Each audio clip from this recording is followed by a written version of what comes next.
Yo, back with another episode of the JM Show. I am your host, Jody Mo. It is Monday, aka Mo Day, and we about to recap the Christmas Day game. So, game number one was the Knicks versus the Cavs. Pardon me. Knicks versus the Cavs, right? And I picked the Knicks in this, so I started the day off 1-0. You know what I mean? But we had Bronson with 34 points. We had Cat, 11 points, 14 rebounds. We had Jordan Clarkson with 25 points off the bench. So, that it was a good game, though. It was definitely a good game. The Cavs were up by, I think, like 20 early.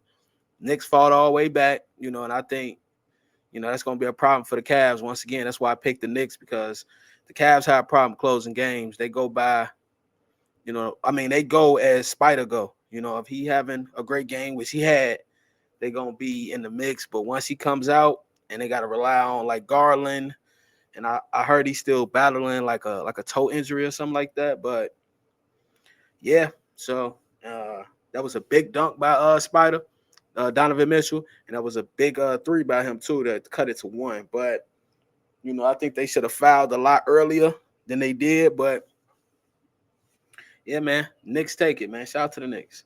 Game two was the Spurs versus the Thunder. I had the Thunder in this, right? They lost. So this was my first L of the day. De'Aaron Fox had like 29. Wemby had like 19. Castle had 19. Barnes had 15. So they got like a little whip over there with the Spurs. Definitely doing their thing. But I think the Thunder they have to view this as a rivalry now, because clearly the Spurs do, right? The Spurs take these games personal with them. So now, they don't have to do it right now, but if they match up in the playoffs, then I think you got to take them seriously. That's how the Thunder going to be judged, because I still got them coming out the West. That's how they're going to be judged by, how they do in the playoffs, really. So if the Spurs match up in the playoffs and they lose, then none of this matters. You know what I mean? But shout out to the Spurs. They definitely did their thing. Wemby did his thing, and De'Aaron Fox did his thing. Game three was the Warriors versus the Mavs. And this was a game that I ain't really tuned into, because I kind of knew it got out of hand earlier. I had the Warriors winning. They won convincingly. Steph had like 25. Jimmy had like 14, 9, and 9. So Jimmy did his thing. Draymond back. But yeah, it was just, shout out to Cooper Flag. Definitely hooping. He definitely did his thing. But yeah, the Mavs they ain't have much as a chance of winning that game. So shout out to the Warriors. Game four, we have the Lakers versus the Rockets. And I had the Lakers winning this. And the Rockets jumped on them and didn't let up. Shout out to the Rockets, man. KD had 25. Thompson had 26. Sengun had 14 and 12. So, yeah, they dominated that game. I think they led from beginning to end. You know what I mean? So, shout out to them guys, man, doing their thing. The Rockets, the Lakers. I heard Nick Young say he think it's time for LeBron to retire. I don't know how I feel about that, because LeBron has been in the league for 23 seasons now, 24 seasons, something like that. And yeah, you don't retire after a career like that without a farewell tour. So just retiring like in the middle of the season or after this year, I don't see it. I see if he do retire, he's going to make that announcement at the end of the year for the following year. You know what I mean? I think he's still got like a 2-year contract. So this year and next year, I think that'll be it. But I don't even think LeBron is the problem with the Lakers. I think, unfortunately, Luka don't play much defense, and neither does LeBron. So yeah, it's just defense. Either they outscore the other team, or they're gonna lose. That's just how the Lakers are going. But I still like the Lakers though. And the last game of the night was the Nuggets versus the Wolves, right? And in this game, Jokic went crazy, right? Murray went crazy too. People ain't talking about Murray. Murray went crazy too. So Jokic had 56, 15 assists and 16 rebounds. Jamal Murray had 35 points and 10 assists. So that's crazy. That's 25 assists from your best two players, man. Like that's just crazy, man. They beat the Wolves. You know what I mean? It was still a good game though. The Wolves were still in the game, so they needed all these buckets, but yeah, they went crazy on Christmas, man. So shout out to the Nuggets, man. I think Ant got ejected out that game, something like that. But it was still a close game. So you know what I mean. Uh, when I had the Nuggets winning that, and they did win, so my record for Christmas was 3-2. Not bad. No, man, not bad. I'll take it. um, Now for our standings, as far as like where we stand in the NBA right now. In the Eastern Conference, we have number one is still the Detroit Pistons, right? 24-8. Now, last night, Kawhi just went crazy on the Pistons, man. I mean, he dropped like 55. What did he drop? 55, 66% from the field. Had like 5 steals. Kawhi went crazy, right? And that shows you like when Kawhi healthy, he's still one of the best small forwards in the league. You know what I mean? He's just injury prone.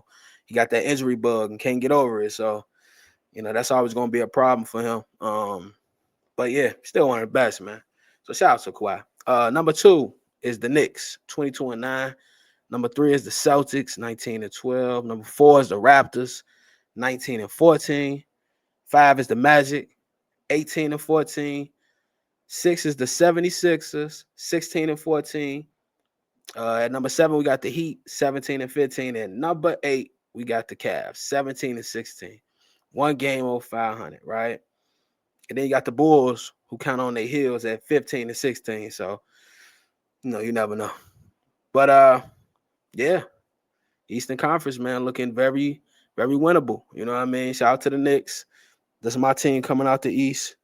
The Celtics still look good. Shout out to Jaylen Brown holding it down. No Tatum. He definitely stepped up. The Raptors, didn't see them being at 19-14 at this part of the year. So shout out to them. Now out west, we have number 1 Thunder, 27-5. Number 2 Spurs, 23-8. Number 3 Nuggets, 22-9. Number 4 is the Lakers, 20-10. Number 5 is the Rockets, 19-10. Number 6 is the Timberwolves, 20-12. Number 7, the Suns, 18-13. And at number 8, we have the Warriors, 16-16. So they dead even. The Warriors, they got a 500 record. And that's why a lot of people talking about like a trade going on with the Warriors. They don't really got much to trade except Kuminga. And yeah, ain't no telling who gonna want Kuminga. That's gonna give you like something that you could work with. But shout out to Steph, man. Still hooping. Suns looking good. No Jalen Green for most of the year. They holding down the spot. Dylan Brooks been hooping. That's my guy. You know what I mean? The villain of the league. You know what I mean? Yeah. Only surprise once again is the Clippers, man. 10-21. Right? That's crazy. So yeah, they season probably over with. You know what I'm saying? They got a long way to go if they're gonna try to make that play-in tournament. But it's doable. You know what I mean? It's doable, but yeah, they got a long way to go. So yeah, man. That's the Christmas Day wrap up. You know what I mean? A recap of the games, everything that's been going down. You know what I mean? Here's something. In the summer, for some reason, that was a whole lot of Kobe Bryant disrespect. You know what I mean? I ain't get why that was coming over the summer. Everybody saying like Kobe was compatible to T-Mac. And at one point they was like rivals. But Kobe just exploded and you know what I mean, and just became that guy. You know what I mean? And a lot of people saying, going back in history, acting like Shaq and Kobe won the greatest dynamic duo ever, right? Like 3P, only duo to do it.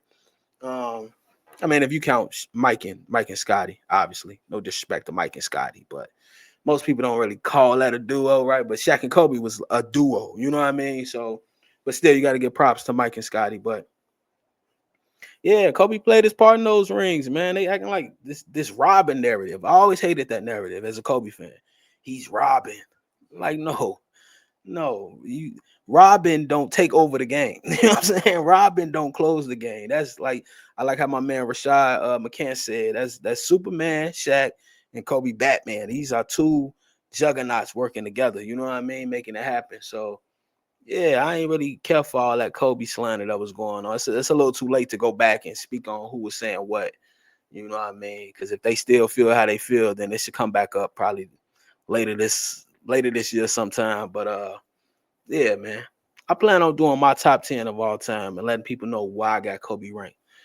He's my personal number one. I don't have him ranked number one, but I damn sure don't got him at no 11 or 12 or whatever the hell ESPN was talking about.